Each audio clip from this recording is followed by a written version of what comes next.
Hello po mga kabayan, welcome back sa ating YouTube channel. So ayan po mga kabayan, tapos na po yung release natin kay Ma'am Caroline. And ito na po yung unit nila, na-release na din po namin. So uuwi na po sila ng Bautista, Pangasinan. And ito po, papakita po natin yung mga previous na binigay po natin kay client. So dito po, binigyan natin si Ma'am ng doorstep seal. Yan po yung mga kasama at ito rin po yung mga deep dish matting niya. Yan. So lahat po yan kasama dito sa ating Black Series Edition. Ayan po. Tapos binigyan din po natin si Ma'am ng rain visor. Ito po yung rain visor niya. Ayan. And ito po yung LED trunk. Ito po yung LED trunk. Hindi pa rin po siya naikabit. Wala na po yung installer namin. And once na dumating naman po, nagpa-first 1,000 si client, papalitan namin to ng LED trunk LED po, yung umiilaw po siya kapag nagbi-brake. So ayan.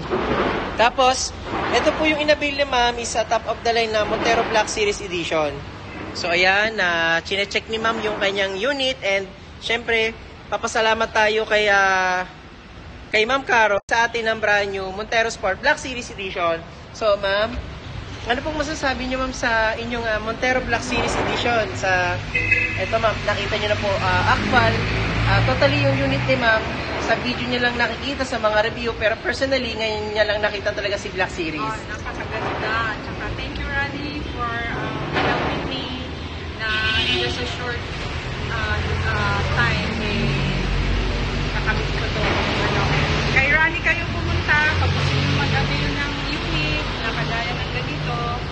Rani is the best. Talagang hindi kayo papabayaan na asikasuhin niya kaagad-agad. So ayun, nag-inquire po si Ma'am sa akin, nag-message siya, and marami na siyang minessage, walang nagre-reply kay Ma'am. So si Ma'am nag-message bigla sa akin, nag-reply kaagad ako, and dalawang agent na nilapitan ko, hindi nila ako nire-reply, and then nag-message ako sa kanya kasi nakita ko sa YouTube, and then right away, nag-chinat niya ako, baka siguro iisip nila niya ako. yes, opo. So, ayun, si Ma'am hindi naman nagkamali at inasikaso natin siya, pinarasis natin. After mga 2 days na approve na. And then, eto na, finally. Ang bilis, na-release talaga yung unit ni Ma'am. Hindi, totally mga kabayan, hindi po nagkamali si Ma'am. At the same time, hindi siya makapaniwala na ang bilis ma-release talaga ng Montero Sport niya na Black Series. So, parang ilang araw lang yun, Ma'am, no? Wala pang isang linggo mga kabayan, and then ayan, syempre maraming salamat syempre sa tiwala pa rin ni Ma'am Caron, and then sa sister niya. Ayan, maraming salamat po Ma'am, and all the way from Pangasinan, Poblacion West. Maraming salamat mga kabayan, and don't forget to subscribe my YouTube channel para ma-avail nyo rin po ang katulad na unit na ganito kay Ma'am. Thank you po, bye-bye.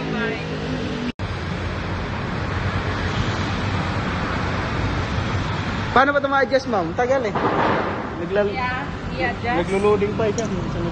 Ay, video yata ito. Baka naka-video.